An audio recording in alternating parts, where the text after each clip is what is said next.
Somos un grupo de estudiantes de la Corporación Universitaria Iberoamericana de la Facultad de Ciencias Sociales, Humanas y Sociales en el programa de Psicología en la modalidad virtual.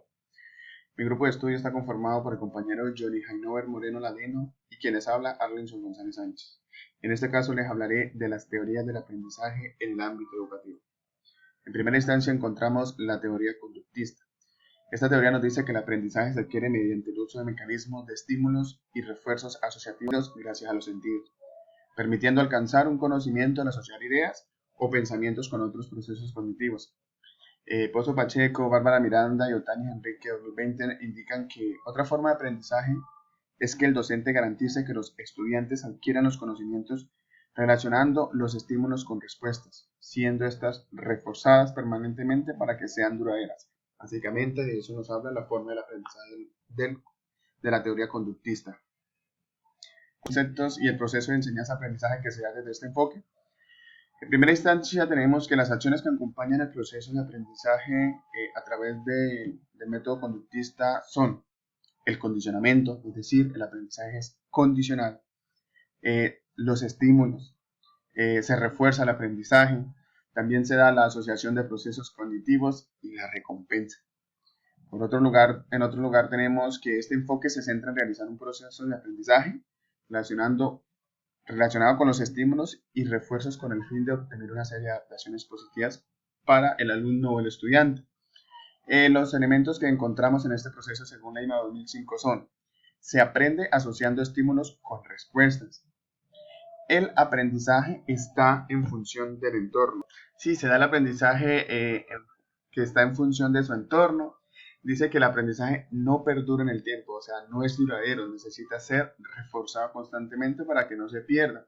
Y que el aprendizaje es memorístico, o se trabaja por medio de la memoria, es repetitivo y mecánico, y se responde a los estímulos, que es la base fundamental de este enfoque. ¿Cuál es el rol del maestro y del estudiante de acuerdo al conductismo? Se dice que el docente es el que determina, ¿sí? El docente es quien dice qué es lo que el estudiante debe aprender. Y por lo general siempre se basa en textos o guías y también en su proceso de formación como personal. Para que esto funcione, debe apoyarse en estímulos adecuados para cumplir pues, el objetivo del aprendizaje. El aprendizaje obviamente conductista, que es moldear al alumno de acuerdo o según lo que estipule el profesor. Y el rol del estudiante, pues simplemente es que el estudiante es como considerado o se determina como receptor y simplemente pues lo que hace es aprender lo que se enseña. Y aquí pues el aprendizaje o el aprendizaje del alumno se considera un factor importante dentro del desarrollo según su reacción ante los estímulos recibidos. Es decir, aquí el estudiante aprende por medio de los estímulos que se generan en sus sentidos. Por otro lado tenemos la teoría o el enfoque cognoscitivista. Aquí el proceso de aprendizaje establece una relación entre los conocimientos adquiridos y los ya establecidos. ¿Qué hacen? Pues los organizan. Lo que hace es organizar la información como parte de un proceso cognitivo activo y constructivo del alumno.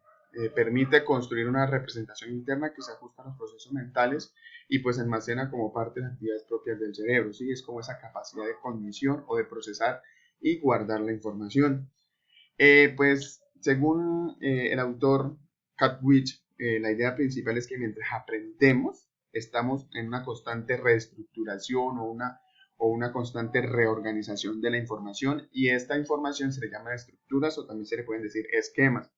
Dice, pues la información nueva o lo que llega como nuevo a nuestro cerebro siempre es asociado con información ya existente, y lo que hace es, valga la redundancia, reorganizarla o reestructurarla con la información que ya existe. Entonces es como esa capacidad que se tiene a nivel cognitivo de organizar información. ¿Qué conceptos y cómo se da el proceso de enseñanza-aprendizaje desde este enfoque? Pues por un lado tenemos de que este modelo centra el aprendizaje como un proceso mental, o sea, un proceso activo mental en la adquisición y recuperación del uso de conocimientos. ¿A través de qué? A través de la memoria, la percepción, la atención, la automatización, o sea, aprender de forma automática, por decirlo de esa manera, y también por medio de la memoria de trabajo. Por otra parte, se dice que pues, desde este enfoque se destaca por la suma de los conocimientos adquiridos del individuo a través de la recepción y procesamiento, ¿sí? O sea, la cognición, que es recibir esa información, saberla procesar y pues de esta manera lo que hacemos es organizarla, ¿sí? Saberla estructurar en nuestra mente. ¿Qué se da en este enfoque? Pues el aprendizaje implícito, que es el que se hace por medio de la observación, el explícito, que es el que se hace de una forma estandarizada, o sea, algo que nos enseñan, el aprendizaje cooperativo, que es el que se hace de forma de interacción social, por decirlo de esa manera, o sea, buscamos aprender de diferentes formas, ¿sí?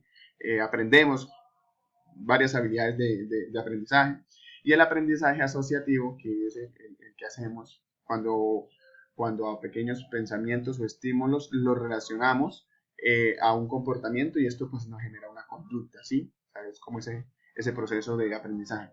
Y la habituación, que es lo que ya había dicho, el estímulo-respuesta o este proceso de estímulo-respuesta, y la sensibilización es que la respuesta se da cuando el estímulo es fuerte, es potente. ¿Cuál es el rol del maestro y del estudiante de este enfoque? Pues se dice que, que desde este enfoque se entiende que el docente lo que hace es enseñarle, ¿sí? Dotar al alumno de nuevas habilidades para que él pueda aprender y procesar la información. O sea, es como generarle más capacidad de recepción y procesamiento de la información para que él pueda pues explicar y predecir su contexto o el mundo que lo rodea. Y el rol del estudiante pues se da de una forma activa, porque él lo que hace es procesar de una forma autónoma su aprendizaje, ya que posee pues suficiente competencia cognitiva para aprender y solucionar problemas. Esta es una persona que debe interesarse por aprender, por construir conocimiento y relacionarlo con lo que busca de él mismo, ¿sí? O sea, como que es una forma de que, bueno, necesitamos aprender a esto, a aquello, entonces debe interesarse por aprender de esa información. Según Maleve Pérez, nos dice que el estudiante debe ser capaz de construir soluciones y estar en función del comportamiento que se quiere lograr manteniendo una organización con el método deductivo y el método inductivo. Y por último tenemos el enfoque o la teoría constructivista. Pues se dice que desde el constructivismo el aprendizaje se entiende como esa interacción o esa correlación que hay entre los conocimientos previos y el aprendizaje o las experiencias individuales que tiene el estudiante o la persona o el alumno en relación con su contexto. Como dice la famosa frase de Ausubel, es que se dice que se enfatiza, o sea, este enfoque se enfatiza como factor primordial del aprendizaje, la toma en consideración, o sea, es decir, tener en cuenta los conocimientos previos del alumno, y pues esto se considera como la base de la enseñanza, o sea, nos basamos en eso para enseñarle al alumno. ¿Qué conceptos y cómo se da el proceso de enseñanza-aprendizaje en el constructivismo? Pues en esta teoría principalmente vemos aspectos relacionados a él como el conocimiento previos y experiencias del individuo, que básicamente son los esquemas cognitivos. También se da la interacción, se da un aprendizaje construido y la metacognición. Pues en dicha teoría, para generar ese proceso de enseñanza-aprendizaje, tenemos aspectos también como lo que es la construcción del conocimiento, como ya lo habíamos dicho, que es la relación que hay en cuanto a los conocimientos previos y las experiencias individuales en cuanto a relación de relacionándolo con su entorno, ¿sí? En el ámbito educativo en el que se encuentra. Y la interacción social nos relaciona o nos quiere decir es que el estudiante, aparte de relacionarse con su entorno, también hace una relación social, es decir, con sus compañeros, con sus profesores, para que de esta manera pueda construir ese conocimiento. El aprendizaje activo se da cuando el estudiante se preocupa por investigar, por analizar, por enfatizar la información que quiere aprender, y esto ayuda, valga la redundancia, a la construcción de ese conocimiento que quiere tener el alumno. Y el aprendizaje significativo, que se da pues básicamente la interacción de todo, lo que es la interacción con su contexto, la interacción social, el interés que pone el estudiante para aprender, y todo esto ayuda a que se dé un aprendizaje de forma significativa. ¿Y cuál es el rol del maestro y del estudiante en este enfoque? Pues por un lado el maestro simplemente es un guía, es un tutor, es un motivador que ayuda a que el estudiante desarrolle esos pensamientos y ese razonamiento que trae y pues debe generar un entorno propicio o un entorno adecuado para que el estudiante pues pueda autorregularse y tenga autonomía en cuanto a ese aprendizaje. Y el estudiante, pues el rol del estudiante es muy importante en este enfoque porque es el que construye activamente su conocimiento y participa en actividades de aprendizaje activas, reflexionando sobre su proceso de aprendizaje e interactuando con otros estudiantes, o sea, la interacción social, y asumiendo responsabilidad de su propio aprendizaje. Muchas gracias por su atención prestada. Dios los bendiga.